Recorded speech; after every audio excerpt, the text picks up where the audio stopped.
It said everything happens for a reason, but maybe everything happens for a Reese's. Take noise-canceling headphones. Do they block hearing to heighten taste? That sound seems to show everything happens for a Reese's. This podcast is brought to you by Colgate Total. We take oral health as seriously as you take sports. That's why Colgate Total Active Prevention uses advanced technology to help prevent oral health problems like cavities and gingivitis before they start. It's clinically proven to provide 24-hour antibacterial protection with twice daily brushing after 4 weeks of use. So get a winning routine and prevent oral health problems before they start. Shop Colgate Total Active Prevention at a retailer near you. The Emmy Award-winning HBO original series Hard Knocks Training Camp brings viewers into the preseason with unparalleled access to the reigning Super Bowl champion Seattle Seahawks. Go behind the scenes with Sam Darnold, Jackson Smith and Jigba, and the legendary Dark Side defense as they prepare to make another run at the NFL title. See how the best in the world take the hype and pressure head-on. Your football fix starts here with the personalities and challenges that define a championship team. Bonds will be built. Bloopers will be captured. Hard Knocks Training Camp with the Seattle Seahawks premieres Tuesday, August 4th at 9 p.m. on HBO Max. I can Google for you right here in person. Yeah, it's good. Holy shit. Wave to the camera, Brandon. New Heights was in Philadelphia this week with the event at Buffalo Wild Wings. All right. So we have Brandon in person. How about that? Here. Who the fuck is that cutie? Just sitting quietly off to the side from Jason. Between my sexiness and his cuteness, it's an explosion in this den right now. Yeah. Look out, ladies. Jake's upstairs because he didn't pass the cuteness test. He's up in the ugly room. He can't come down. It ain't right. Stay up there, Jake. You know what you did.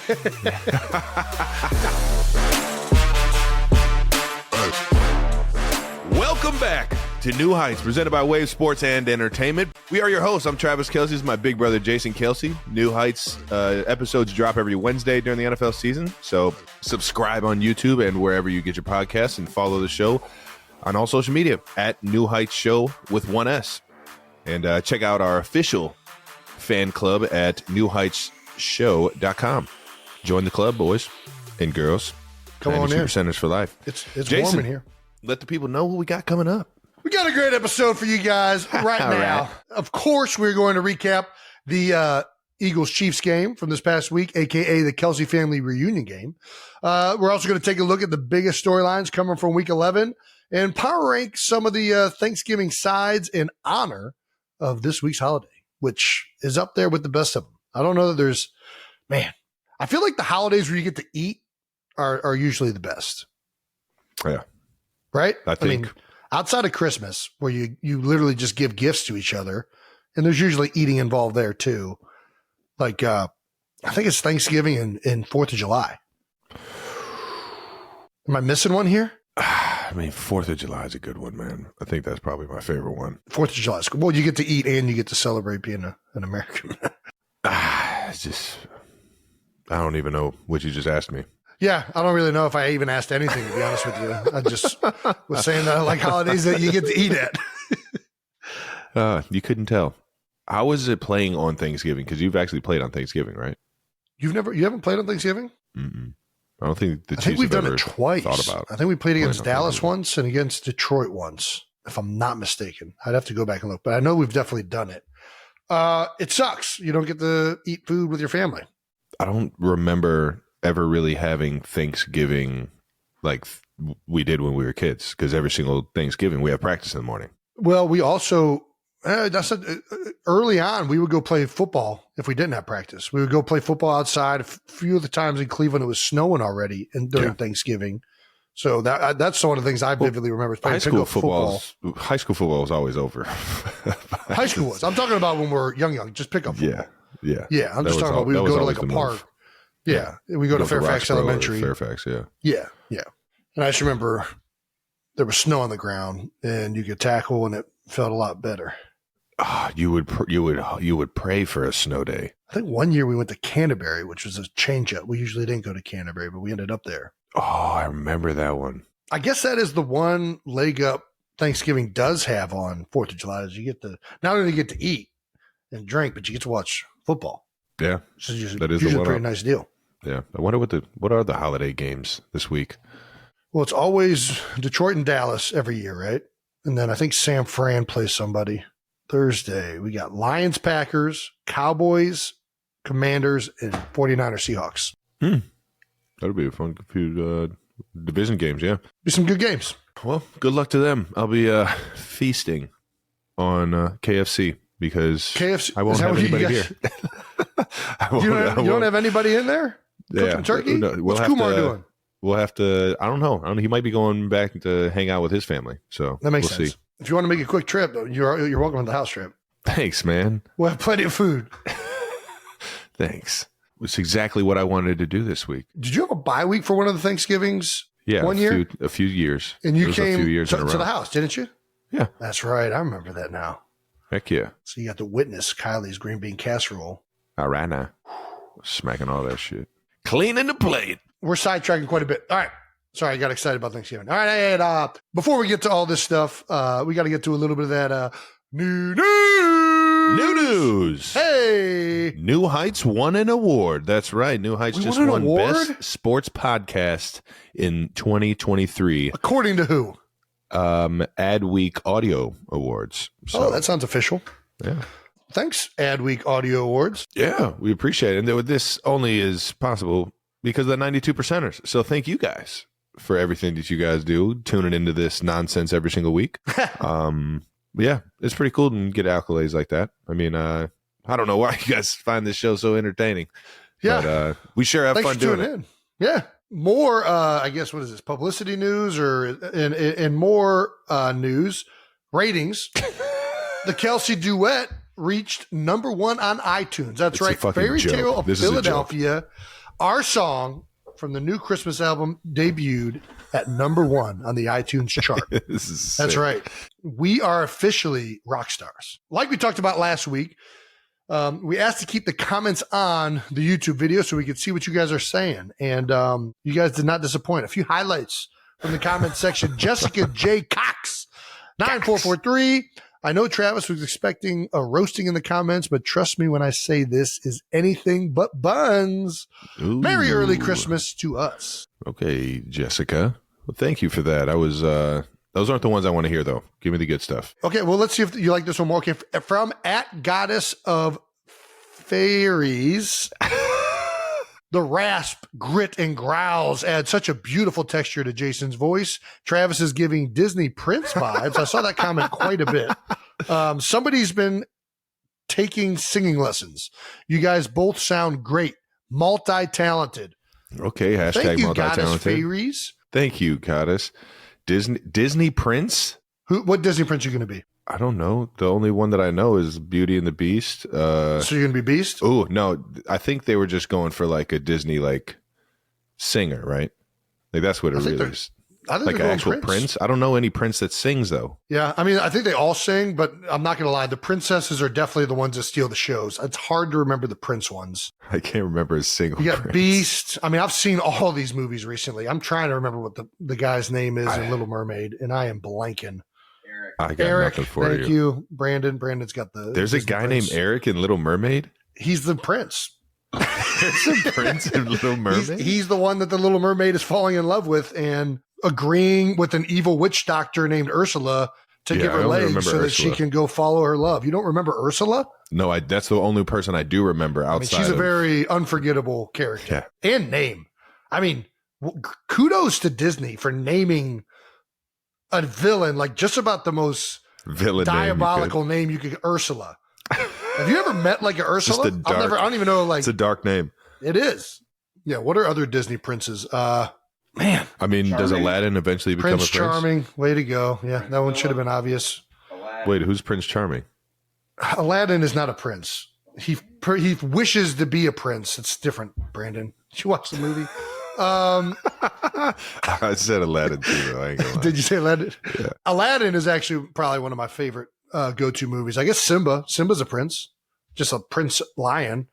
You got I like Moana, but there's not really a prince in Moana. There's just Maui, who kind of is. I know nothing of what you're talking about right now. There's a prince in Frozen. I'd probably go Aladdin though. If I was any of the Disney characters, That's because he's really not a prince. He works his way up. He earns it. He's not given it by birth. yeah, He's a and peasant. thief. He's a peasant. Well, he's a good thief. He's a thief of necessity. He gives the bread to the kids after he steals the loaf. He sees the kids are hungry. He's like Robin Hood. It's a good thief. Have you seen the Robin Hood with Jamie Foxx in it? No. It's a good one. I fucks with it. Is it better than Robin Hood Men in Tights? No, nothing's better than Robin Hood Men in Tights. That's the best Robin Hood. Ain't no Dude, ever. We're men. We're men. Manly men. Big Chuck and Little John. All right. Let's get to more of these guys. God, We are really getting sidetracked. At Stacy 9354 commented on Fairytale of Philadelphia, choir teacher of 30 years. Ooh, okay, Stace. Jason gives us the husky baritone voice with a touch of vocal fry technique, whatever the fuck that is. That's the Nickelback in you. That's the Nickelback in you. Don't you dare. Powerful yet controlled. Travis gives us lyrical tenor purity and crystal clarity. The diction is tricky because the song is quick with lots of words. When they sing in unison and in harmony, it's perfection because nobody blends better than siblings. Bravo, boys. Stacy! Gosh, thank you for that comment. You're too kind. That's awesome. You guys are way too kind. All right. What, did you not think, you don't think the song's good? I think it's good. I think it's a good song. No, it's a good song if you're into that kind of shit. I just No. If you're into that kind of stuff, it's great. yeah. If you like Disney princes and husky baritones. We owe a big thanks to one group in particular, besides the 92%ers, and that's the Swifties, because the Swifties came out. 1,000%. I sent out one tweet when it got to 8, and I got like 85 tweets from Swifties across the world saying, "Oh, you think 8's good? We're taking this to number 1," and they did. It's a powerful group. It's a powerful group of people. Thanks, Taylor. Appreciate you, and thank you to the Swifties. Thank you. Thank you for those comments. The full album on vinyl is available for pre-order right now. Sales from the album will go toward the Children's Crisis Treatment Center, Children's Hospital of Philadelphia, CHOP. And we're also still figuring out other charities to donate this money to. That is one of the other things that we're trying to figure out still. But we do know that we're just trying to make people's holidays a little bit brighter, a little bit more joyful. And we're having fun so far. Can't wait to hear the rest of the album, man. Some good songs. You went and got some like classic songs in there, like ones that I knew. The Fairytale song, I had no idea that it was even a Christmas song until you brought it to my attention. You know, I mean, it's I kind of view it as a Christmas song, but I think it's just a love song. But yeah, it's a great tune. Shane McGowan, shout out that motherfucker. The Pogues, shout out, unbelievable. No idea. We got a lot more like, I don't know if deep cuts is the right word, but like a lot more kind of like cult classic songs where like people that love those songs love them. Last year we were hitting like more just upbeat, happy Christmas stuff. Now we got some songs in here this year showing off them vocals. Pretty specific. Oh, you husky baritone, you. Well, it's my vocal fry technique. Got that down. Gonna make it as a wise man. We got some other new news. The Tru Kolors collection launched. That's right. I teamed up with the Chiefs again this year, and came out with a line of just a few Chiefs items. Some a sweatsuit, kind of like a play on a jersey, and or like a baseball warm up. And then like a polo. They're pretty sweet. So you guys, that's dope. Yeah, you guys can go and check it out at trukolors.com. And I believe they're being sold in the team store as well in Kansas City. Yeah, I'm not just saying this. I was actually just talking to Travis about this before the show. I was a big fan when you guys partnered with the Chiefs last year with the products that came out of it, the hoodie and the crew neck. Two of my favorite pieces, although they are Chiefs, so I don't wear them out as much, but they're comfy and the materials are great.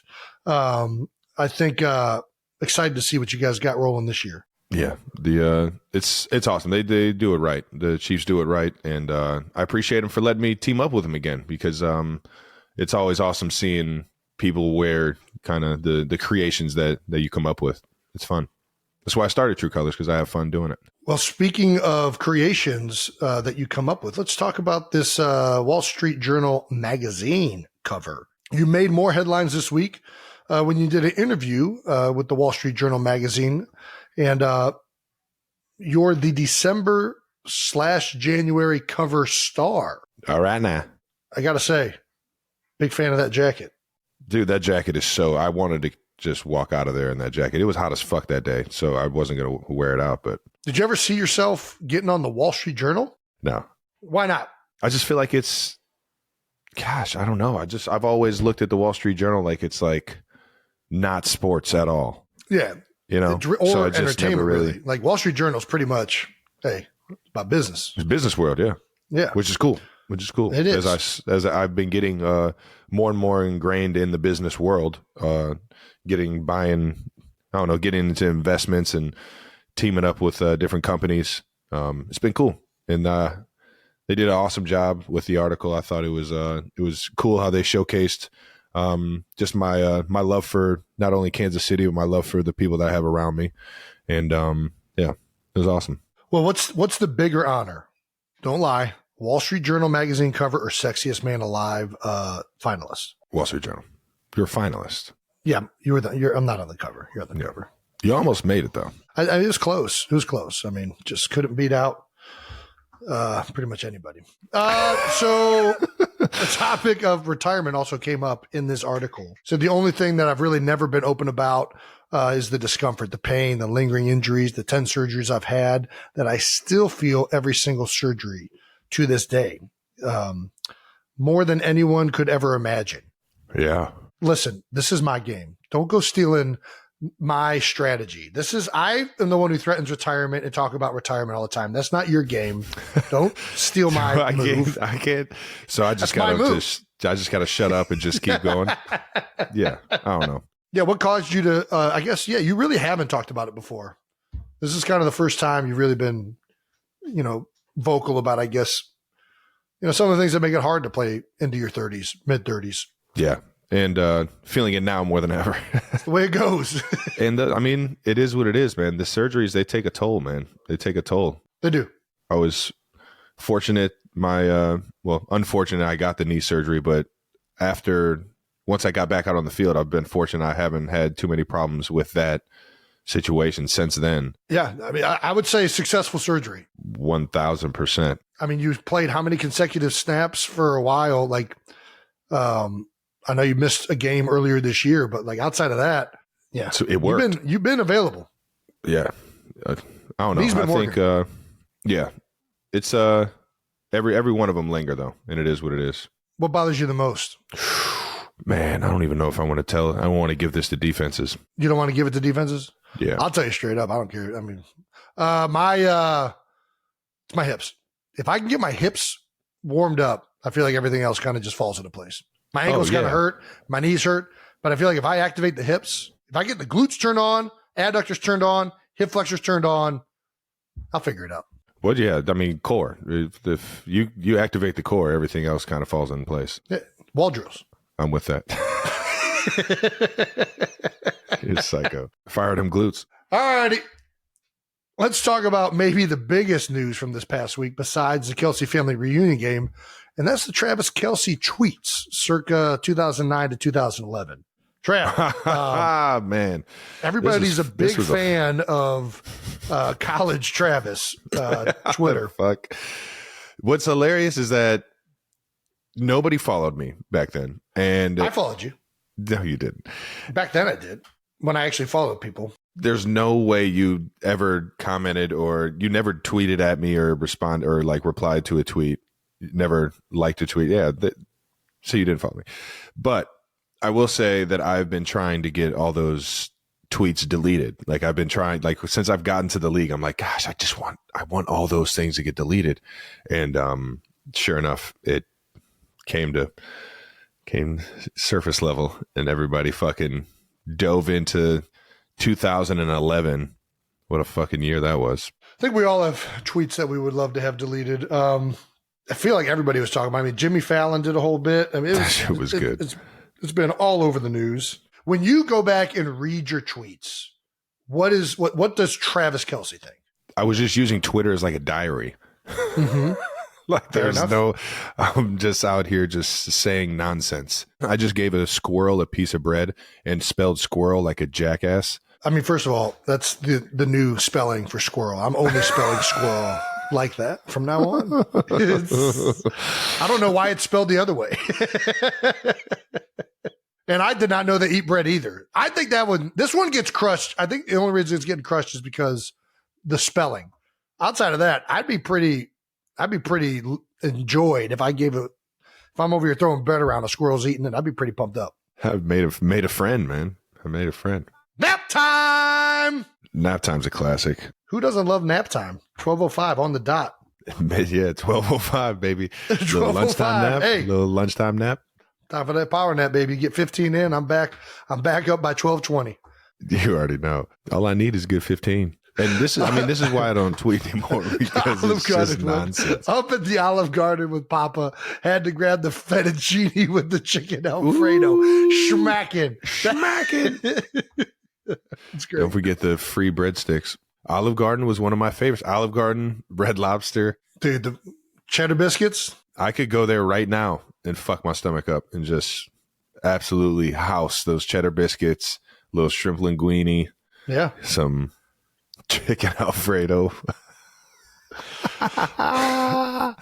What I feel like and this is going to be an interesting thing for us because everything we're doing right now is being documented, right, on this podcast. It's going to be interesting to watch this 10 years from now and see what we think of it. I have a feeling we're going to think of it the same way we think of your tweets right now. There's no way. I guarantee it because this is the way stuff happens. Anybody who reads their old tweets, I feel like everybody hates their old tweets. It doesn't matter what it was that you're tweeting. You're like, why did I think that was funny? Or what? Like, I was trying to make a joke. What was I even fucking doing in some of these tweets? Yeah. It's going to be interesting to watch New Heights in 10 years and be like, man, I thought I was hilarious and I'm a jamoke.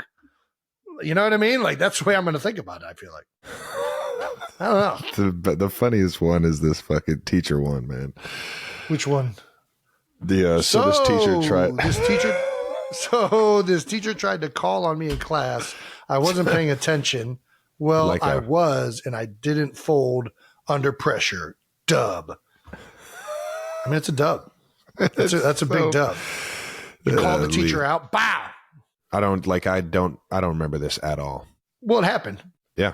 It happened at 7 a.m. too. 7:33 a.m. Yeah, you definitely were not at class at 7:33 a.m. Why? What makes you think I wasn't? There aren't classes that early in college, are there? What? 1,000% there are. Oh, I didn't remember that. Well, it sure made for an enjoyable week in rehashing some old tweets. Yeah, everybody just tortured me. If nobody tortured me for the singing, I got my fix for this one. I was getting lit up left and right. This shit was the best. Moving on, it's time now to answer a few not dumb questions. That's right, because there's no such thing as dumb questions, just dumb people. Why Rod 13 on Club 92? Since Thanksgiving is around the corner, what is your favorite dish? And what is one that you absolutely hate? Yeah, let's take it one step further and rank the top 5 classic Thanksgiving sides. And let's also throw in some ones that we absolutely can't stand when they're on there, which I feel like there's a bunch. Travis is super picky. I don't even know what the shit is. Our Thanksgivings, we've talked about this before. Like, I just vividly, it always ended in tears with Travis at the table. Don't take me and back. Dad screaming at him. Yeah, we've already talked about it. We'll move on. I'm thankful. Eat the food. Be thankful. All right, here we go. My must-haves. We've already talked about this. Mama Kelce dinner rolls. Do yourself a favor. Get some Mama Kelce dinner rolls. Gosh, I'm going green bean casserole. Okay. Mashed potatoes. Mm-hmm. Okay. Corn, not candy corn. Corn. And then there has to be some type of meat. I know everybody says turkey. I think turkey it has to kind of be there. But if I'm not lying, we were always a big pork chop family growing up. And I think pork chops taste better than turkey, if I'm being honest. So yeah, I'm going ham. I'm going honey baked ham. Honey baked ham. God damn it, we had that too. Fuck. Honey baked I ham. should have chose that. Can I change my? Is it too late to change? Too late. Can I change? You already said fucking whatever Pork you just said. Yeah. All right, you got me there. Honey baked ham for sure. The pork chops were solid though. They were. Yeah, Mom did a good job with those. I'm going ham first. Got to have honey baked ham, that sugar crust, maybe throw some pineapples in there. That was a huge miss by me. We've already been over it. Good job. You nailed it. It's the best. What else? Dinner rolls. Mama Kelce's dinner rolls always on there. Mac and cheese. Got to have some mac and cheese. Yeah. I mean, it's got to have mac and cheese. I respect it. I respect it. This is where it gets tricky for me. Those are like the only three that are really that important. Everything else is just like whatever. Whatever else you want to put on the table, as long as those three are there. Get some outside of Mama Kelce's dinner rolls. Get some Hawaiian rolls in there. Well, that's almost like a necessity with the honey baked ham. 100%. I guess probably our biggest Thanksgiving staple that we absolutely hate growing up, I think we would both absolutely say turkey. I mean, we talked about this last year. I'm out on stuffing. I'm out on I like casseroles. Stuffing. Really. Yeah, I'm not with you on any of this. You know what I do like is yams, candy yams. Those are fucking. I mean, you can just crack it. Turkey, and we never had the cranberry sauce with the turkey. For some reason, we didn't do that when we did do it. It's a game changer. I mean, you basically just coat it in sugar. Shocker. It ends up being delicious. I'm out on cranberry sauce. The other big thing is that we always put it in the oven. I think I got a deep fry one this year. Have you ever deep fried one? Look at me. No. Okay. I don't know what I've never cooked a turkey ever in my life. I mean, I smoked one year. It was really good too. So a little spatchcock. The first deep fried turkey we ever had was over at the Woodward's house when we went over there for Thanksgiving. And I just remember how incredibly juicy and delicious it was. So I think I'm going to try and deep fry it and not burn my house down, but it's just, everything tastes better deep fried, right? I mean, yeah, can't go wrong with that one. Yeah. Yeah. That's all I got for you, man. If it's, ham, mac and cheese and rolls, that's all I got. I think pumpkin pie is pretty overrated. I'm going to get crushed for it, but I would much rather have pecan pie. I'm not big on pie anyways. I'm not a pie guy. I'm with you there. Apple pie, I'm not going to lie. Great movie, average dessert. So average. Like the most overrated dessert in the history. Like the only reason I like apple pie is because usually people put a scoop of ice cream with it. Ooh. Outside of that, I want nothing to do with the apple pie. It's usually just it doesn't do anything. Pecan pie though, I'll get down with some pecan pie. Are you, you're not an apple guy though? Like you don't like apple juice or eat apples? I love eating apples standard. A little Honey Crisp. I like eating apples. I don't like apple juice. I don't like, applesauce can be pretty good too. That's one of the good things about having kids. You get reintroduced to applesauce. Haven't had applesauce in a minute. And all of a sudden, you're like, hey, touching applesauce, dude. Yeah, you'll find out. Of all the New Heights guests, apart from Ed, Donna, and Kylie, the family staples, who is a must to invite to Thanksgiving of all of our guests that we've had on the show? Ooh, fucking everybody. I don't. Yeah, literally you can't go anybody wrong. on here is like, yeah, that's why we asked them to come on the shows because we know we're gonna have a good time talking to you. I think outside of our teammates and coaches, because I feel like whenever you're on a team with somebody, you kind of become like family. Mm-hmm. And for those of you that don't know, I guess that's another way to bring Thanksgiving into football. It's very common in football to have Thanksgiving with your teammates and your family, especially in college when you're away from your family. Yeah. A lot of times you partner up with guys that are local and you do Thanksgiving at their house. So I don't know, for the last, I don't know how many years, like 20 since you've been in college, we've been doing Thanksgiving a lot of the time with our teammates.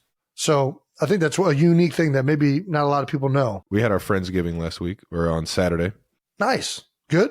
Yeah, it was awesome. All right. But if I'm going outside of teammates and coaches, number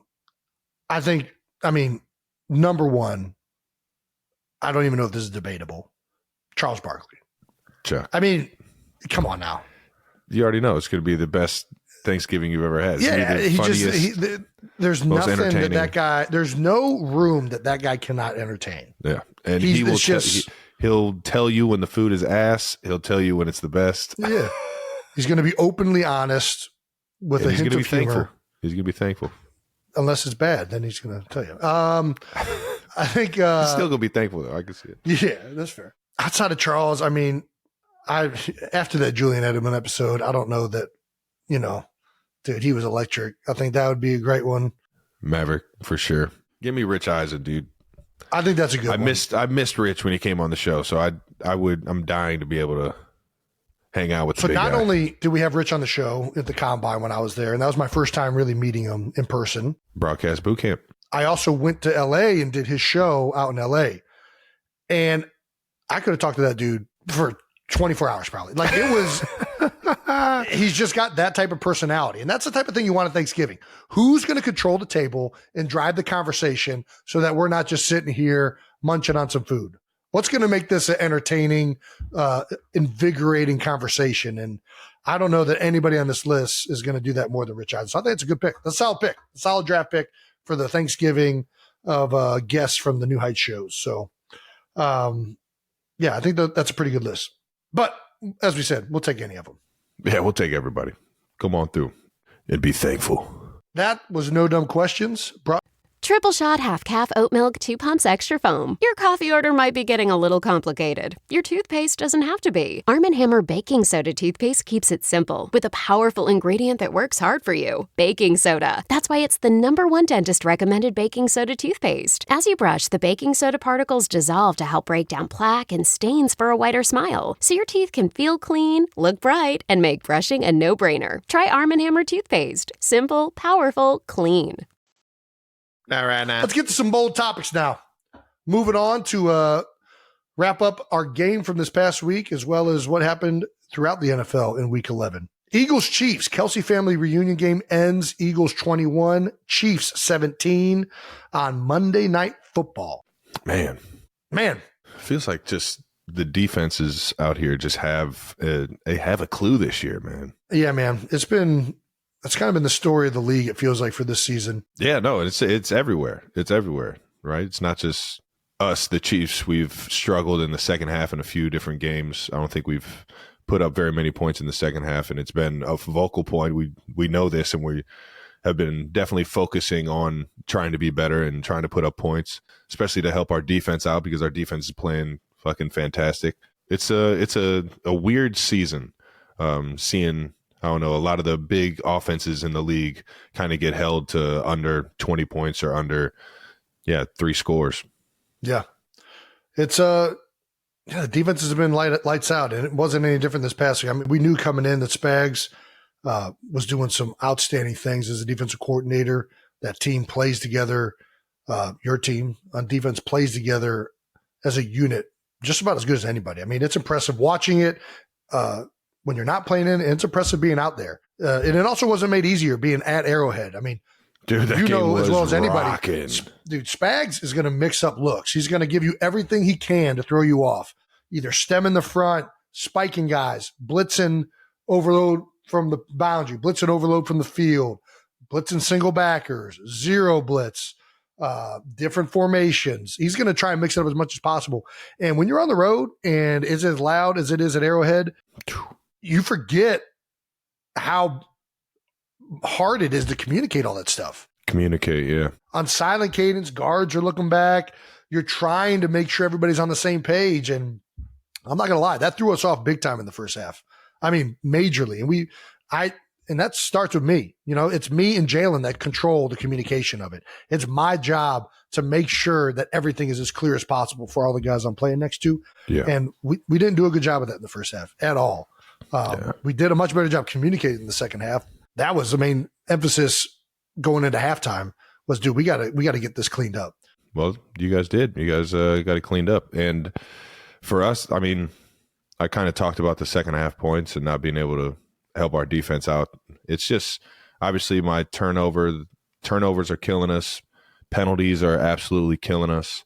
I had one of both. I had a holding penalty and a drop and a fumble. It was it's just I'm not playing my best football right now, man. And it's pissing me off every fucking time I go out there. But as a unit, we're still together, and that's all that fucking matters. Nobody's pointing fingers. Nobody's, guys are getting fired up because guys want to be successful. I'm one of them. But we're still a tight knit group. You know what I mean? And as long as you got that, you got a fighting chance, man. And we're 7-3. Still one of the, I feel like we still control our destiny with the teams that we play in terms of getting the 1 seed. And we're just going to keep coming to work every day, man. And to Chiefs Kingdom, sorry that we didn't show our best football out there in the second half specifically. But I'll tell you what, man, you got a lot of guys in that locker room that give a damn, and we'll get it fixed. Outside of the Denver game, which is probably your guys' worst performance to date, I mean, the other 2 losses, including our loss, you guys have the ability to look at that game and say, like, listen, we are a big reason that we lost the game. You know what I mean? Like, that's the reality of it. Turnovers in the red zone, drop passes. There were plenty of opportunities for both teams to win the game throughout the game. And it was sloppy on both sides. Both offenses, I think, did not operate. We certainly didn't operate at the level that we wanted to. You guys dang sure didn't. The ball didn't fall your way at the end of the game. But hey, 7-3, knowing Andy Reid, the quarterback you guys have, the way the defense is playing, it's only a matter of time before you guys are clicking on all cylinders like you have been in the past. Yeah, we got to get this thing clicking. As long as there are things that are within our control that we could have done to win the game, we can get that fixed. Yeah. And you just got to have the right mentality coming into work, man. That's all. No doubt. And I could definitely be better as a teammate on the sidelines, trying to be a leader and things like that. And also, being accountable when my number's called. Yeah. Just got to be better, man. It's a frustrating game, but we did run the ball well in the first half. But really, the majority of the game, our running backs were getting downhill. Our O-line was playing great. And that's a hell of a defense to be able to run the ball on. I mean, you guys are the first defense that's done it, or the first offense that's done it. And it's things like that you could take away from the game and know, like, all right, this is what we're capable of doing. And have some pride have some pride with that, and keep that train rolling, all while getting all the other things fixed and corrected, man. Well, let's start with the pregame. We had the pregame fits we got to talk about. Not right now. The Eagles tweeted a video of Jason here getting on the plane to KC, and it looks like one of the rookies got you right. What's your Popeyes order? So my Popeyes order, if I'm just standard going to Popeyes, is a 3-piece, dark meat only, red beans and rice. That's like my go-to. You go red beans and rice? I love red beans and rice from Popeyes. It's so good. On the plane? So on the plane, I don't do, it's too much like with the chicken grease. So on the plane, I do chicken tenders, but I still prefer like the whole fried, like dark meat only chicken from Popeyes. I think it tastes better. It's just too messy. You go spicy or regular? I'll go either. I mean, I don't usually even specify, to be honest with you. I do like spicy, but I'll eat regular. Not right now. But this one was a little bit, so the Eagles have been starting to put Popeyes on the plane, but we still have our rookie Tyler Steen. Shout out to Tyler Steen, getting the Popeyes for all the guys for the away games. Being a good rook, man. That's a good rook right there. It's a good rook. It's good teammates, man. That's right. That's right. Good teammates. You got guys going above and beyond. So we had plenty of Popeyes. We had a lot of Popeyes on that plane. Not right now. I believe we go Chick-fil-A. So Sunday was the travel day. Sunday. So we couldn't do Chick-fil-A. They still are being archaic. What are we doing, guys? Open your goddamn doors. Well, outside of your Popeyes, your fit was amazing. You wore your Letterman's jacket, your Cleveland Heights Letterman's jacket, and flip-flops, thong sandals. Yeah, I wear flip-flops all the time. I don't even know why this is newsworthy. It's my go-to. Get right between them toes. Yeah. I don't like bending down to put socks on. I don't know what you want me to tell you.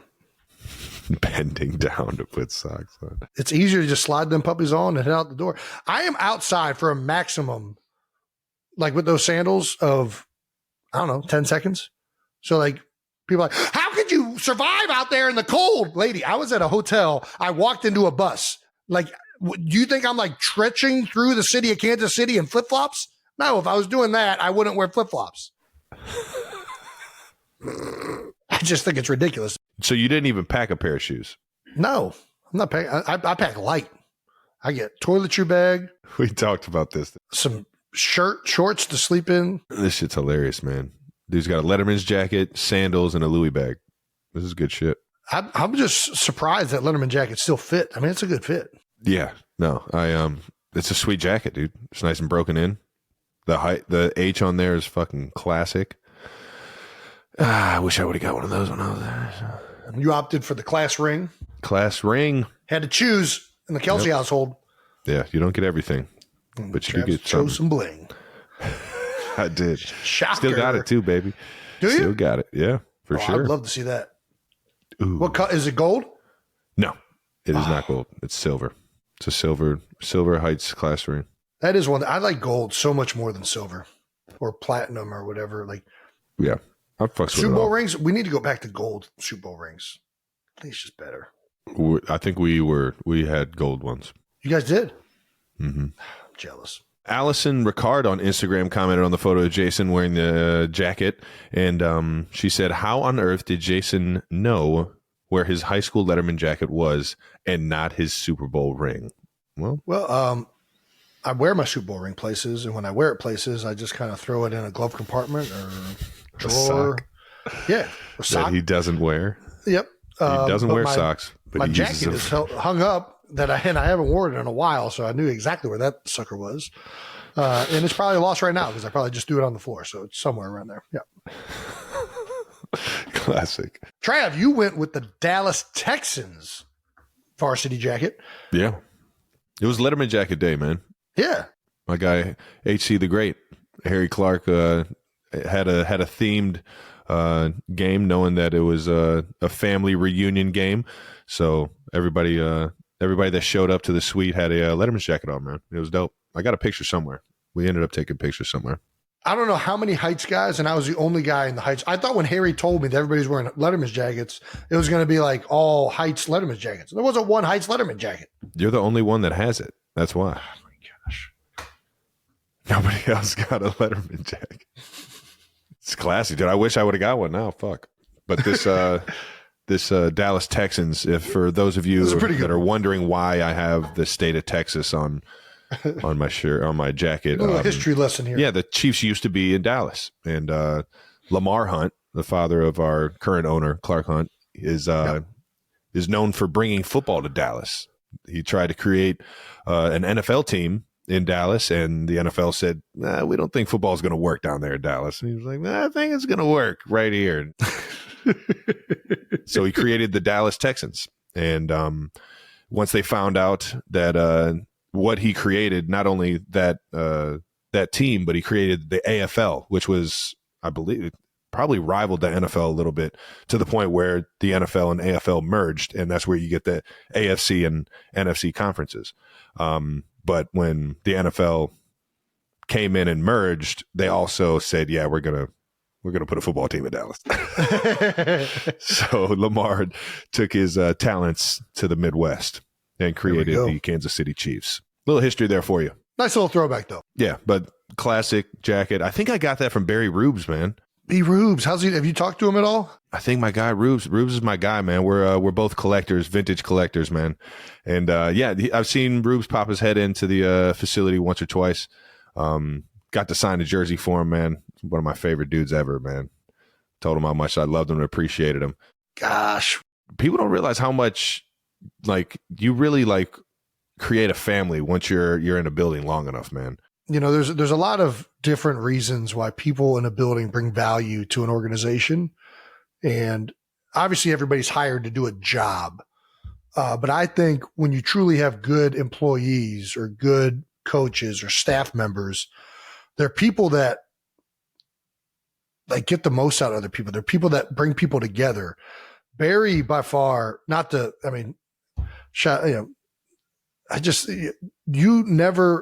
nobody ever didn't enjoy talking to Barry Rubin. Yeah, Barry Rubes. And I think that he had a way of connecting with guys and making people excited and happy when they were in the weight room, on top of being a great strength coach. And we sure as heck missed him the moment he left Philadelphia. And I know that, he was a big reason for all the success and the environment that you guys have been able to build over there in KC. So, yeah, man, love me some Barry Roops. Congratulations on retirement. Everybody loves a little Barry Roops. I think he was the one that gave that to me. And if he isn't, very cool. It's been fun reminiscing about Barry Rubes on here. No doubt. So he's gifted me a few different vintage items and collector's items. So if I got it mixed up, I got it mixed up. But he's the man, regardless. Yeah, regardless. All right, now. So let's get back to some of this game. Now that we talked about those pregame fits.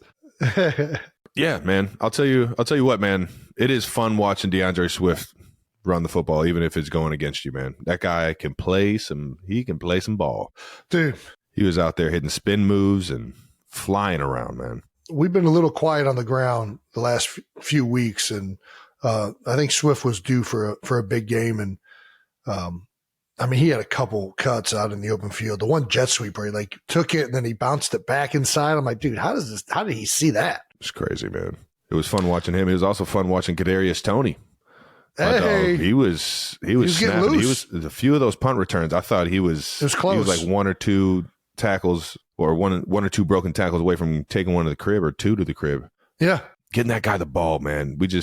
I feel like he's such a weapon, and he's so confident with the ball in his hands, and he sees the field so well, man. I just feel like we can never get him the ball enough, Yeah, sure. He was absolutely killing it in terms of field position for special teams. Yeah, I don't know, man. What all happened that game? I forget. Yeah, well, I guess we both started off with 3 and out drives, defenses coming up big. Then you guys jump up to a 7-point lead. We tied it up shortly thereafter. Yeah, I don't know. It was a back and forth game all day. Yeah, well, the drive to tie it up, you're doing something on this clip right here. It looks like you're yelling at somebody, or at least communicating, trying to communicate as the stadium's going nuts.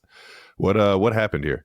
So this was just a play that had a kill on, and for the defense that was being presented, it was hey, let's get to the other play. But I had a good feeling that the backers are bluffing. Yeah. And that they were going to pop out, and that we should keep the other one on. It's a better play if they are bluffing. So that's one right there where I think Jalen trusts me to be able to tell him, hey, I don't think this is happening right here. We can get in. I think we should leave this one on. And that's more in run plays like this. I don't get involved with anything outside of that. But I think there's one thing that they Jalen and I have a good relationship with, is trying to figure out what's the best run to get into. But I will say, it worked out in this clip. It doesn't work out later. We had a 3rd down where I wanted to get to another draw, and I was trying to communicate that. This was not the environment to do this in. You know what I mean? When you're in a loud environment, hey, let's just run the play. Both of those plays are going to be fine as long as everybody's on the same page. So this one worked out. Later in the drive, we got a 3rd down stop because I tried to do it again, and it was not the right thing to do.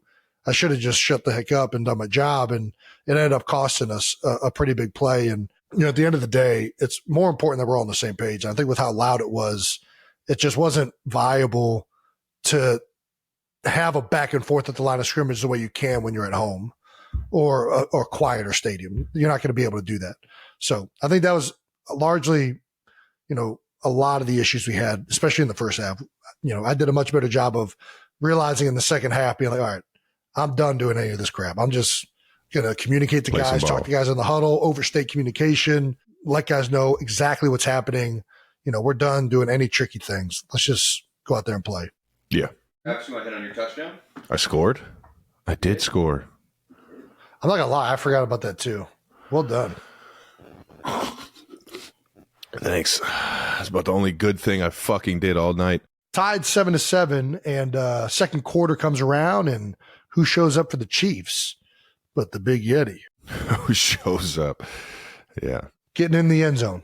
Got some help from MVS. Marquez ran a little. Valdez, yeah. Yeah. Ran a little stick route. Everybody calls it interference or whatever you want, a pick play or whatnot. And, it was a walk-in. I mean, he's the best at doing running that play and getting guys open. So thanks, MVS, for let me actually do something positive in the game. Team game. Yeah. Yeah, Pat said in his post-game interview, you were once again double and triple teamed a lot this game. I mean, is this pretty much the norm?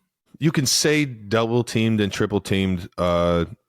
Teams are playing that when they do go man coverage. There's some times where it's like a bracket coverage, like two guys. I can see two guys focusing on my route. Like, you know what I mean? One's got your outside and one has your inside. Typically, I think when you're thinking of a double team, that's what you're thinking of. Yeah, right. That's a pure double team. There's also times where they're just running man hole and the inside hole defender is just, and because you're an inside crosses. Player, you end up kind of getting doubled. Exactly. I get what you're saying. It's more the structure of where you're at in the field that it turns into a double rather than a designed double. Yeah, and then sometimes in zone coverages, you'll see just guys very aware of where I'm at. So it'll look like I'm getting triple teamed, but in reality, guys are just kind of like closing the space so that I can't just maneuver around. So it's like us when we're playing against good D linemen. It's not necessarily three guys. It's like you walk up to the line, you got a guy inside, outside, and a guy right over top of you, and everybody's just staring at you. It's kind of just like, I don't know, teams are doing a good job of IDing where I'm at. That's what it is. It's attention. I think that, and that's not new. Teams have been applying attention to Travis Kelce for a long time. For us, when we're playing a great D lineman, even when you're not sliding to the guy, you still are aware that your body presence can be a factor, right? A tackle kicking can help a guard setting a 3 technique by not getting width. Now, if that defensive end is a great player, sometimes the tackle's like, hey, I got to get some width because I got to block this guy over here. But I think all of these things, you just are more aware where somebody's at. And I imagine it's probably the same thing as you're talking about with the zone coverage or with the hole guy. They know where 87, they know where the big Yeti's at. Do you think it's happening more this year than it has in years past, though? Is that fair, or do you want to say that? If you don't want to. I mean, teams have been doing this for a few years. It is what it is. I would say I feel like every time you play New England, it's a little bit like more this. magnified this year, maybe. For other reasons, but for the most part, it was man to man with Byard, and Kevin was doing a great job, man. He was doing a great job. He's a hell of a player. Speaking of Byard, got his first pick as a Philadelphia Eagle, a huge interception down in the red zone. That was a big one for us, obviously. But we didn't capitalize on it. I mean, it kept points off the board, which is great.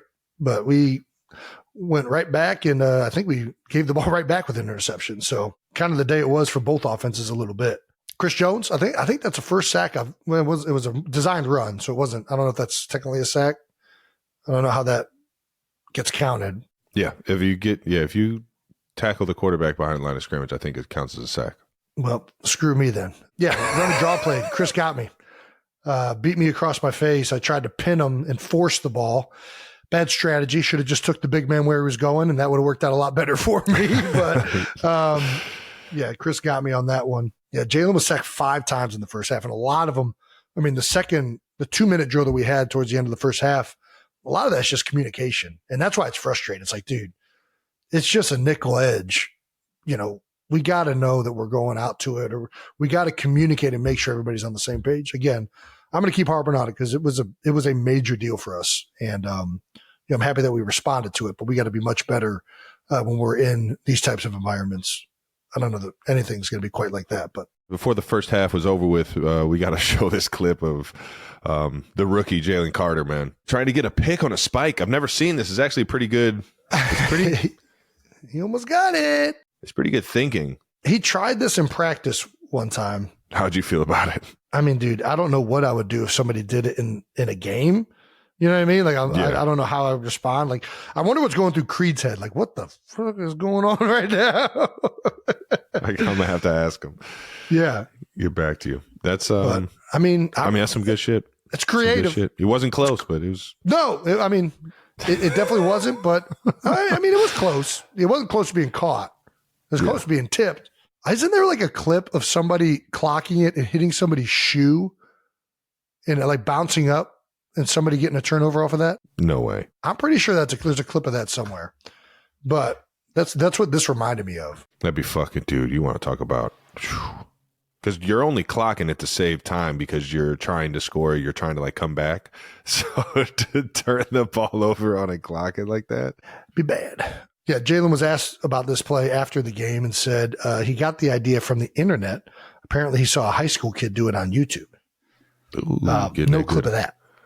So I don't know where he got that video, but yeah, Eagles allowed 121 rushing yards in the first half, which I think is particularly notable. I don't think we were averaging, I'm pretty sure, less than 60 yards on the ground as a defense. We were the number one rushing defense in the NFL up until this game. Yeah, that was a challenge. The KC offensive line and Isaiah Pacheco answered the bell. I mean, I love watching him run. I'm not going to lie. I hated watching it this past Monday, but I mean, he just runs with such aggression and like assertiveness. You know what I mean? It's a fun to watch him play. Really fun to watch him play. And Pop he's a fucking just an awesome guy, man. Energy all the time. He runs like that in practice. When we're not actually, the offense is on the field, he's on the sidelines dancing, having a good time. Just that energy, just a giant ball of energy.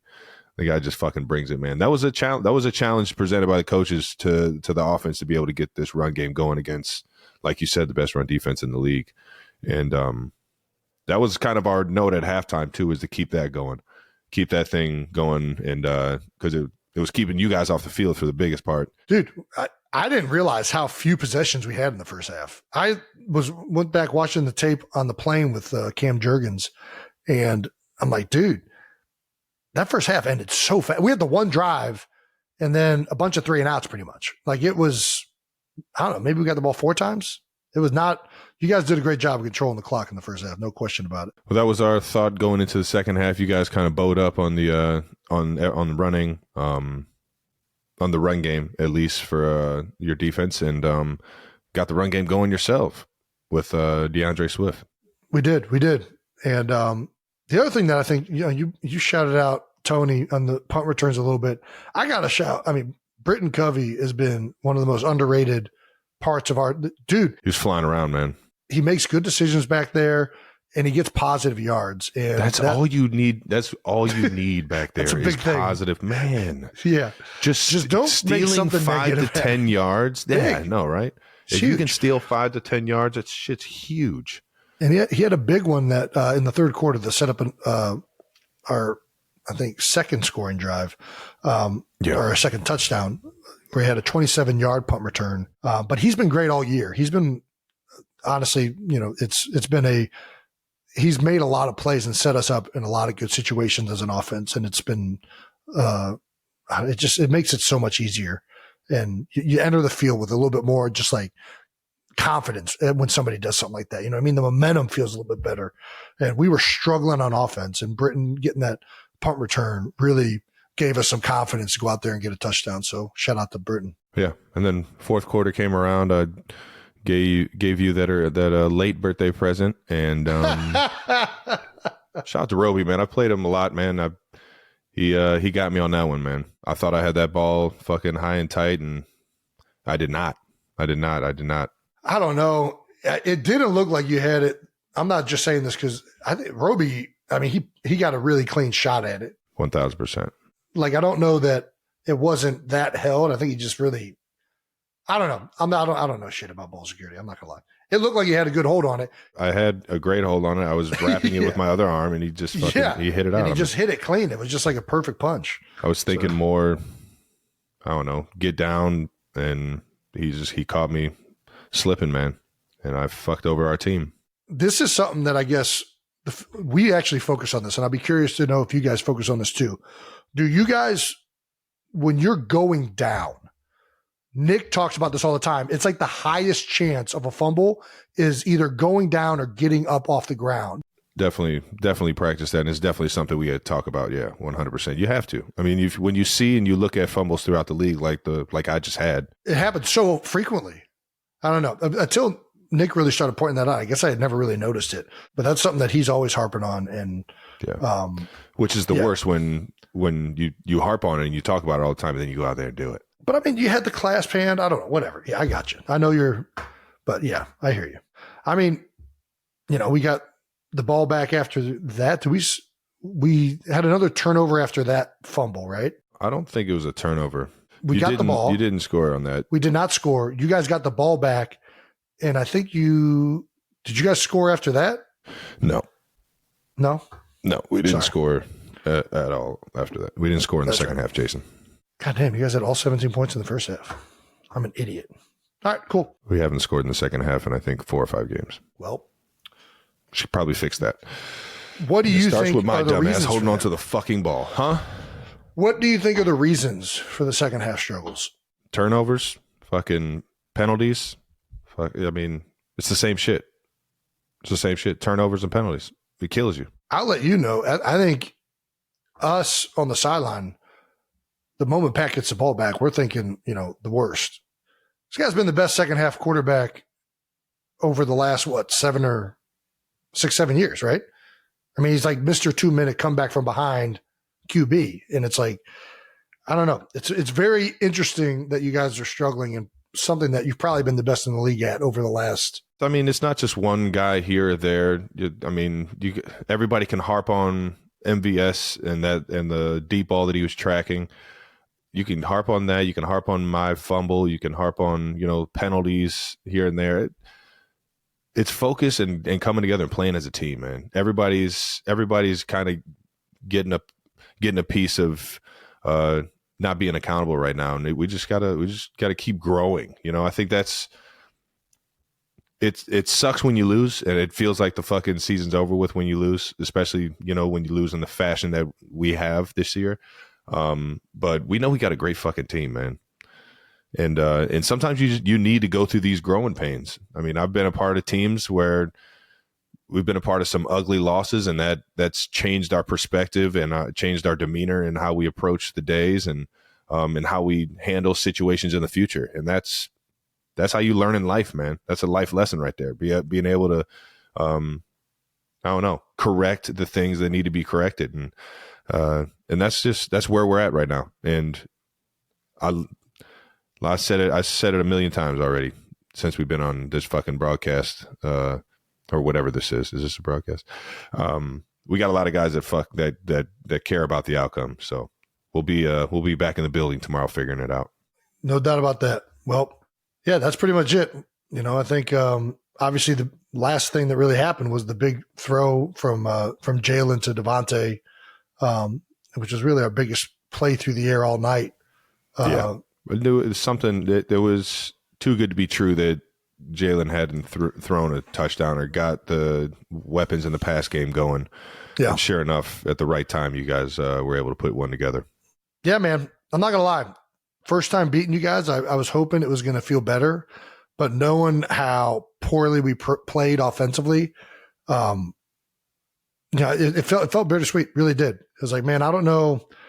We didn't go out there and really take care of business the way we wanted to. I know you guys don't feel that you did it. I don't know. Felt weird after the game, if I'm being honest. It's the NFL this season, man. It's been weird like that all fucking year for a lot of teams. Yeah. And a lot of games. But that's why it's any given Sunday, ladies and gentlemen. So keep this thing fucking moving, man, because it doesn't sound like either one of us really want to talk about that shit anymore. Yeah. Let's pick it up. LeBron's stat of the game. Jalen Hurts registered his 10th game with multiple rushing scores, tying Cam Newton for the most career games with 2 or more rushing touchdowns scored by a quarterback. That's a LeBron stat right there. That is a LeBron stat. That's very much a LeBron stat. Well, the last bit that we're going to talk about with this game before we move on to player insights around the NFL is per Adam Schefter, ESPN's presentation of the Super Bowl 57 rematch, which I refuse to call it that, between the Eagles and Kansas City Chiefs, was the most watched Monday Night Football game in 27 years. Drawing more than 29 million viewers. Awesome. Got a audience your worst in front of everybody. It's the best. It's another Buns record. Travis Kelce, ladies and gentlemen. Just add it to the fucking Buns list. Stop. The audience of 29 million viewers, 21,000, is the television franchise's best since the Green Bay at Dallas game in 1996. When 31.5 million watched. The new mark spans more than 450 games in the entire ESPN era of Monday Night Football. Yeah, pretty cool. Yeah. I think that's pretty dope. All right now. It's cool. It's real cool. Shout out to ESPN. Thanks for bringing that to my attention, Adam.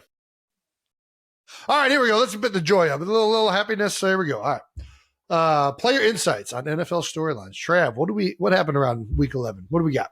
First thing I really recognized, I was watching the Browns game. Browns took down the Steelers 13-10 with their new rookie quarterback. How about that? Dorian Thompson-Robinson. And this is their DTR. third I actually quarterback saw DTR play in college at UCLA. UCLA was playing Cincinnati. Cincinnati went in there and got that dub back when Fickle was the coach. And it was an awesome time. I remember watching that game and having a fucking blast doing it. Nice. You could tell back then DTR was a problem. More importantly, in the third quarter, on a 4th-and-1 play, the Steelers ran a QB sneak with Kenny Pickett. Lost his helmet. That's never good. No, it's not, especially when you're playing Myles Garrett. Because Myles Garrett he's known for using helmets, other guys' helmets as weapons. This clip is great. I don't know who the offensive lineman is for the Steelers. He immediately was like, no. He's like, no. You got to give that back. You're not about to beat this quarterback's ass. Ironically, it was against the Steelers. And those of you that remember what Myles Garrett did. Who knows what actually happened down there on that field, but the optics were vicious. We do know that. Fucking electric. Trav, you got a little former teammate action coming around at you. Alex Smith was talking about you. Hey, I don't know if your Smitty. ears perked up, but It's my your guy right former there. quarterback, Alex Smith, had some very nice things to say about Travis Kelce. On Sirius XM NFL radio, he doesn't think you could have gone to a better place than with Andy Reid, and also called you the greatest receiving tight end of all time. All right now. Appreciate it. He's played some good ones too. He also brought up something you've talked about before, something Pat has said in interviews. You like to get creative. You're kind of got to be on your toes playing quarterback with you. Nick Foles has also said something very similar to me when he came to Philadelphia after he was with you for a stint in KC. He praised your creativity, your improvisational skills on the field, describing you as someone who never runs the line on the paper, but is always open. Look at some of these routes. I'm sure any fan has seen them. Some of them look horrible. There were times, I guess that's a compliment. There were times when he was supposed to break out and he doesn't, but he's open and he made the right decision. I think these are compliments. Thanks, Alex. No, they are 100%. If you know how I am in the building, these are all comments. I don't know. I think it's more convenient when you do something to get open than to maybe run a line that's on the paper that'll get recognized. You know what I mean? And that's kind of just, and don't get me wrong, I'm not always running my own route. Maybe even this past game, I should do what I should be doing, and that's just running Andy Reid's offense instead of trying to, because I can get into a mode where I try and do too much, thinking that I got to be fucking Superman and help Pat out back there. When in reality, Andy Reid's offense is one of the best offenses ever known to man, and it works pretty goddamn good. Those lines on the paper work pretty damn good. They're on the paper for a reason. Exactly. So I don't know. Maybe I need to get back to doing some of that and get back to just being a Coach Reid product, man, instead of trying to do my own thing out there all the time. I think this is the constant battle that guys that do this are always fighting of, like, it's defensive players, just like offensive players, see patterns and they recognize things and they get used to seeing those things. And sometimes when you're running concepts that you've done a bunch out of certain formations, and when you run here, that safety knows to pass it off and he knows something's coming right back where that just was. And I think, I like using JJ Watt as an example, because JJ, when he was in Houston, he was unpredictable. Backdoor. He would backdoor you. He would shoot the gap. He would go right down the middle of you. And as an offensive lineman, especially if you're singled up, that's a very uneasy feeling. I don't know what to do with this guy right now. And you can't, it's almost like you can't be right. Yeah. And now you got to be good. Every player needs to start off doing the line on the paper. No question about it. That's where it starts from. Once you get to the level, though, where you understand the coverages, you understand the concepts, you understand what is trying to be accomplished and what your job really is on the play, that helps you to do what Alex is talking about right here, where you can then, hey, I know that this might not be on the paper, but I know that it's not going to affect the concept. And I know that it's going to make me open in an opportunity for the quarterback to get the ball to somebody who is open. Yeah. And I think that it's the same thing. I mean, that's what the next step, I think, of being a football player is. You know, everybody can't be out there doing their own thing, but when you're doing it in ways that are tactful and thoughtful, and you're good at it, I don't think any coach wants to take that away from a guy who's really good at it, personally. I hear you. I have heard this from multiple people that this is one of your biggest strengths, and it has been throughout your career. So I think I don't think you should stop doing it. When I'm doing it too much, that's when it starts to hurt fair. Exactly. the situation. Yes. So yes. Always trying to be creative, but at the same time, just do my fucking job and not fuck it up. Yeah, I guess. I hear what you're saying. But thank you, Alex. I appreciate you always showing love. This just brought that topic up at the wrong time, I guess. I got a chance to sit down with him, and it was fun. It was fun just reminiscing about some of the years that we were playing. I know the first year that we played, we didn't start off very hot, but we ended up going on a run mid-season. I caught my first touchdown against the Dolphins, and he looked at me and said, "Do you remember the play?" I was like, "Are you kidding me? Why shallow, baby? Yeah. Just let me run away from somebody, man." And sure enough, we ran shallow cross, wide shallow cross 1,000,000 times that year. I had to have had man coverage. I think I had 800 yards that year, and I like 700 of it was wide shallow. And I was just out there just flying around, and Smitty was just getting me the ball real early. Is that what you want in wide shallow? You want that versus man? I don't know. Yeah. Shallow cross. Anytime you see a guy starting on one side of the field and going to the other side, that's a man beater. 100%. Yeah. Fair enough. Whenever we do like one-on-one, I never watch one-on-ones with receivers and DBs, but we do like a competition now with Nick Sirianni ever since he's been here on Friday with the young guys, where it could be an O-line, D lineman. They've kind of stopped doing that now. It's mostly just a receiver DB or a tight end linebacker or something like that. It'll be a one-on-one while the whole team's watching to decide like a competition for offense versus defense. Yeah.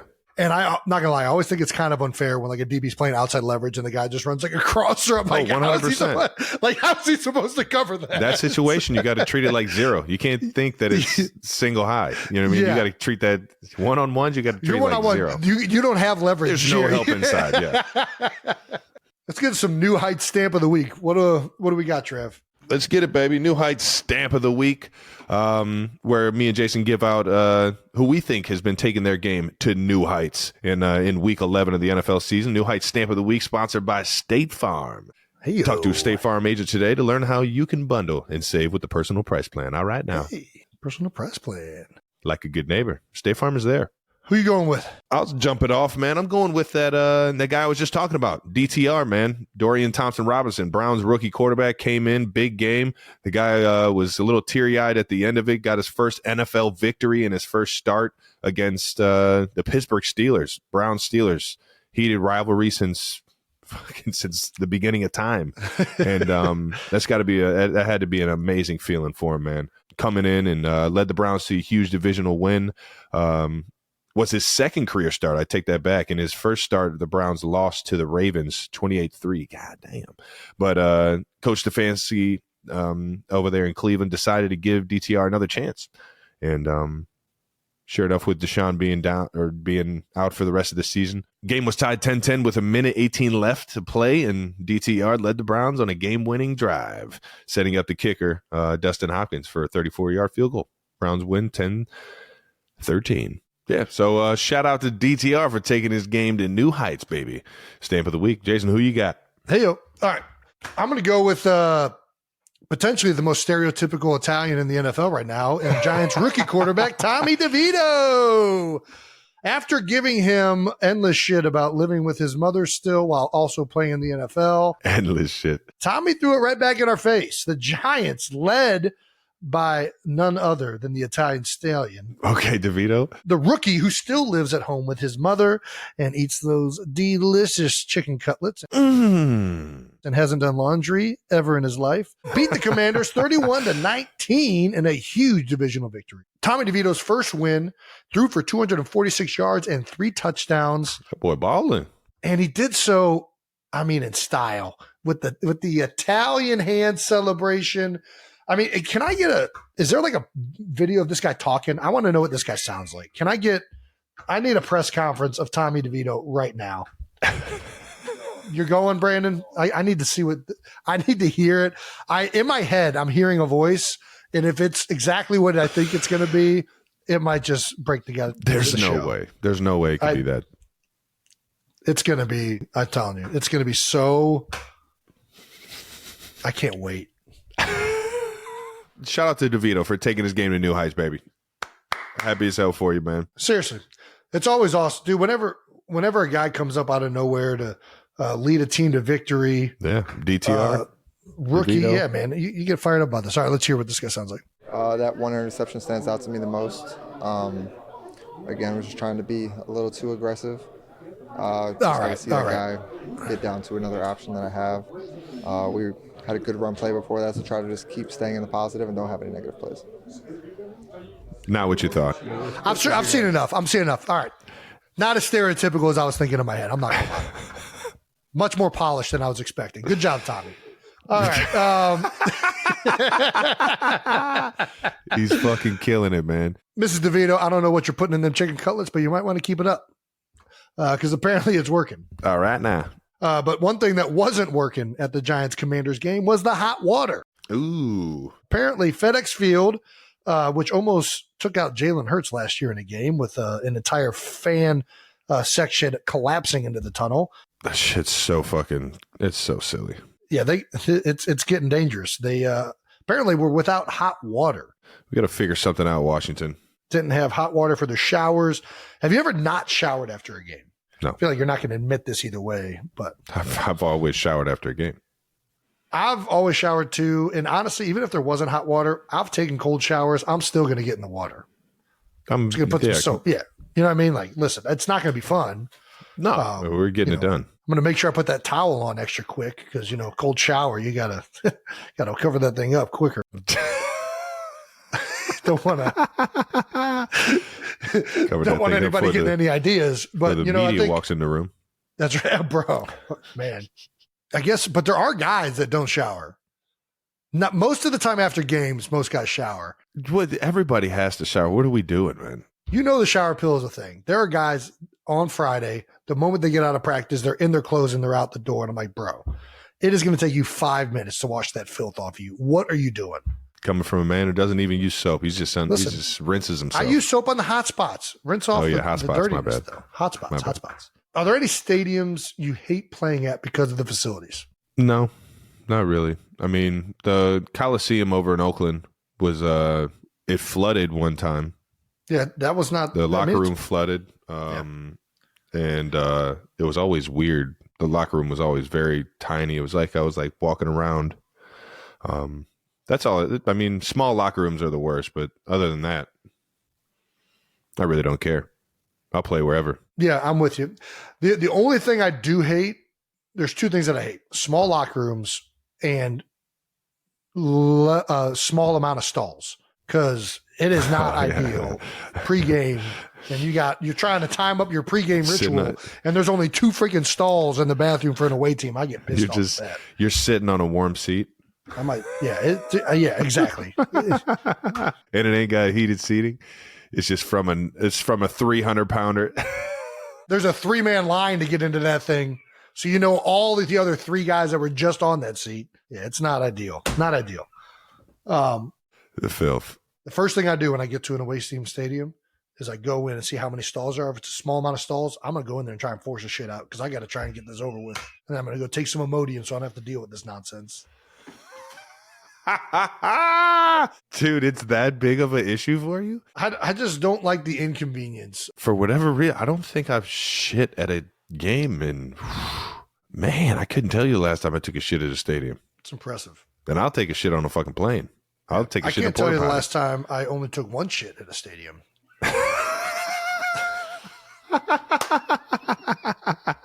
That boy's shitty. Yeah, I mean, it's all the older stadiums, let's be honest. I mean, the Coliseum, obviously really old. Those stadiums are awesome to play at for the historical the side venue, of it. yeah. No, it's awesome. like it's like, the Lambeau's Packers, got a little bit of that. Stadium, Lambeau is unbelievable.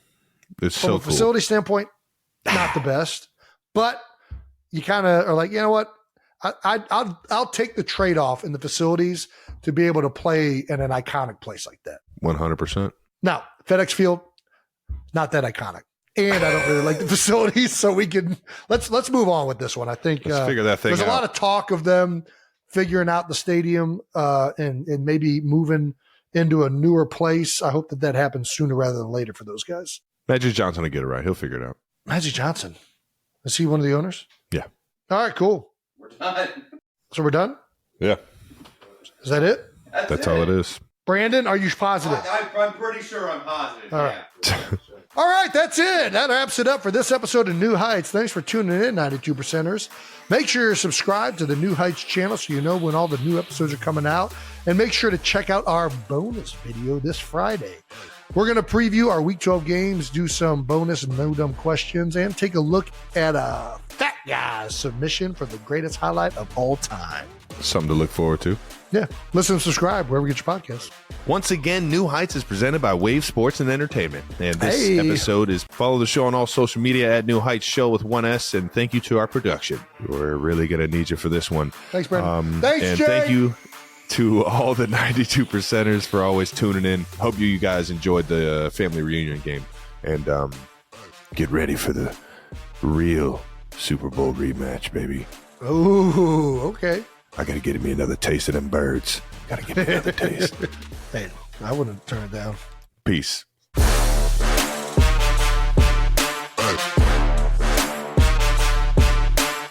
I can show you the world. Rank the Disney princess right now.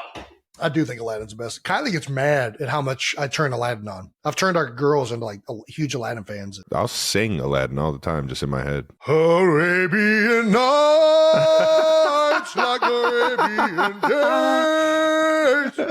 More often than not, or hotter than hot, in a lot of good ways. Nice. I can't sing that one. The vocal fry technique doesn't work on that one. Nickelback one. You're hilarious for thinking that you don't sound like Nickelback.